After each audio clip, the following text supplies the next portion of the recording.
हमारे जीवन में ऐसी कई स्थितियां आती है जब हमें पूर्णांकों का गुणन करना आवश्यक हो जाता है। जैसे एक व्यक्ति अपने बैंक खाते में 3 बार 500 रुपए जमा करता है तो उसने कितनी धनराशि जमा की होगी, यह 3 गुना 500 के गुणनफल से पता किया जा सकता है। इसी तरह अगर वह अपने खाते से 3 बार 200 रुपए निकालता है तो निकाली गई धनराशि 3 गुना ऋण 200 के गुणनफल से पता की जा सकती है। ऐसी स्थिति में हमें पूर्णांकों के गुणन की समझ होना आवश्यक है। आइए पूर्णांकों का गुणन एक मजेदार तरीके से सीखें। यहाँ 2 प्रकार के बटन हैं, एक लाल और एक नीला। मान लीजिए लाल बटन का मान 1 है और नीले बटन का मान ऋण 1। इनके उपयोग से चलिए समझते हैं 2 धनात्मक पूर्णांकों यानी पॉजिटिव इंटीजर्स का गुणन। मान लीजिए हम 2 लाल बटन लेकर इनका एक समूह बनाते हैं, तो अब एक समूह का मान होगा 2। अगर हम ऐसे 3 समूह बनाते हैं तो इन सभी का मान क्या होगा? इसे प्राप्त करने के लिए हम 2 को 3 बार जोड़ेंगे। इसे ही गुणन के रूप में 3 गुना 2 से व्यक्त किया जाएगा। यहाँ दूसरी संख्या समूह का मान दर्शाती है और पहली संख्या को धन चिन्ह लगाकर हम कितने समूह जोड़े गए हैं यह व्यक्त करते हैं। चूँकि अब यहाँ कुल 6 लाल बटन है, इसलिए हम कह सकते हैं कि 3 गुना 2 का परिणाम है 6। इस तरह से किन्हीं भी 2 धनात्मक पूर्णांकों के गुणन का परिणाम धनात्मक यानी पॉजिटिव ही होता है। अब आइए सीखें 2 ऋणात्मक पूर्णांकों यानी नेगेटिव इंटीजर्स का गुणन कैसे करते हैं। मान लीजिए हम एक लाल बटन और एक नीला बटन लेते हैं तो इनका मान क्या होगा? चूँकि एक धन ऋण 1 बराबर 0 होता है, इसलिए एक लाल और एक नीले बटन का कुल मान 0 होता है। सबसे पहले हम 6 लाल और 6 नीले बटन लेकर उनके 6 समूह बना लेते हैं। चूँकि यहाँ लाल और नीले बटन की संख्या बराबर है, इसलिए इन 6 समूहों का मान 0 होगा। अब आइए 2 नीले बटन का एक समूह ऐसे 3 समूह बनाएं। क्या आप बता सकते हैं ऐसे एक समूह का क्या मान होगा? बिल्कुल सही, ऋण 1 और ऋण 1 को मिलाकर इनका मान प्राप्त होगा ऋण 2। अगर हम ऋण 2 मान के यानी कि 2 नीले बटन के 3 समूह निकाल लेते हैं तो इसे हम व्यक्त करेंगे ऋण 3 गुना ऋण 2 से।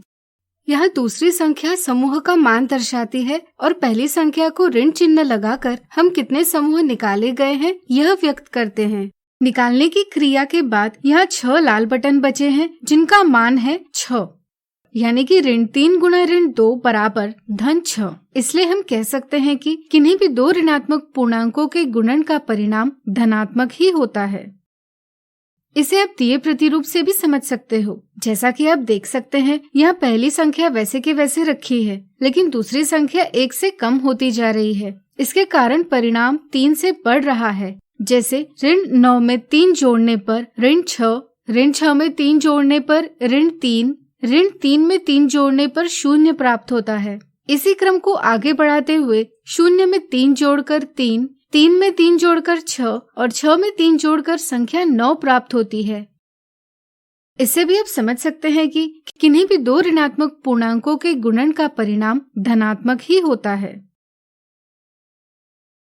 इसलिए हम कह सकते हैं कि किन्हीं भी 2 समान चिन्ह वाले पूर्णांकों यानी इंटीजर्स का गुणनफल धनात्मक होता है। साधारणतः 2 समान चिन्ह वाले 2 पूर्णांकों का गुणनफल प्राप्त करने के लिए हम पूर्णांकों को चिन्ह के बिना गुणा करते हैं और परिणाम को धन चिन्ह लगाते हैं।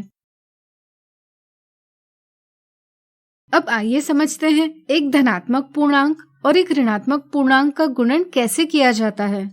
चलिए इसे 3 गुना ऋण 2 का परिणाम प्राप्त करते हुए समझें। यहाँ दूसरी संख्या है ऋण 2 जो एक समूह का मान व्यक्त करती है, इसलिए हमें 2 नीले बटन का एक समूह बनाना है।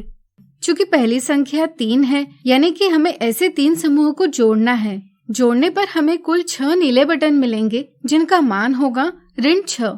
इस तरह से 3 गुना ऋण 2 बराबर ऋण 6।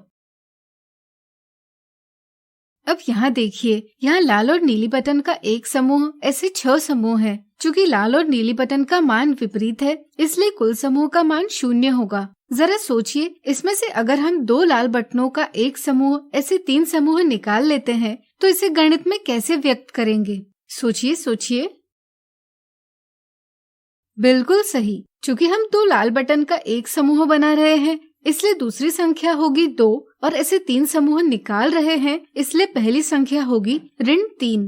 निकालने पर 6 नीले बटन बचेंगे, यानी कि ऋण 3 गुणा 2 बराबर ऋण 6 होंगे। इस तरह से हम कह सकते हैं कि एक धनात्मक पूर्णांक और एक ऋणात्मक पूर्णांक का परिणाम ऋणात्मक यानी नेगेटिव ही होता है, यानी कि असमान चिन्ह वाले दो पूर्णांकों का गुणनफल ऋणात्मक होता है। गुणनफल प्राप्त करने के लिए साधारणतः हम पूर्णांकों को चिन्ह के बिना गुणा करते हैं और परिणाम को ऋण चिन्ह लगाते हैं। पूर्णांकों का गुणनफल संख्या रेखा पर भी प्राप्त किया जा सकता है। आइए इसे मजेदार तरीके से समझें। मान लीजिए एक व्यक्ति शून्य पर खड़ा है। शून्य एक मूल बिंदु यानी ओरिजिन माना जाता है। धनात्मक संख्याएं मूल बिंदु के दाईं ओर की दिशा से संबंधित होती है और ऋणात्मक संख्याएं मूल बिंदु के बाईं ओर की दिशा से संबंधित होती है।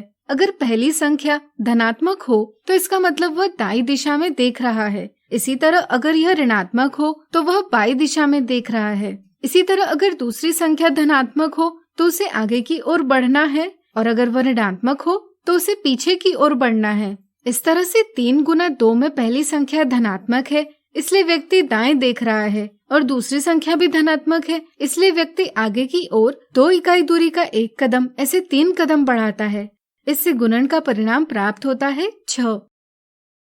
ऋण 3 गुना 2 में पहली संख्या ऋणात्मक है, इसलिए व्यक्ति बाएं देख रहा है और दूसरी संख्या धनात्मक है, इसलिए व्यक्ति आगे की ओर 2 इकाई दूरी का 1 कदम ऐसे 3 कदम बढ़ाता है। इससे गुणन का परिणाम प्राप्त होता है ऋण 6।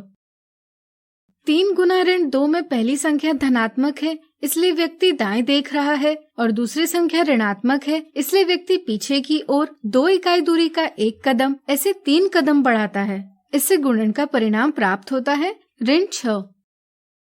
ऋण 3 गुना ऋण 2 में पहली संख्या ऋणात्मक है, इसलिए व्यक्ति बाएं देख रहा है और दूसरी संख्या भी ऋणात्मक है, इसलिए व्यक्ति पीछे की ओर 2 इकाई दूरी का 1 कदम ऐसे 3 कदम बढ़ाता है। इससे गुणन का परिणाम प्राप्त होता है 6।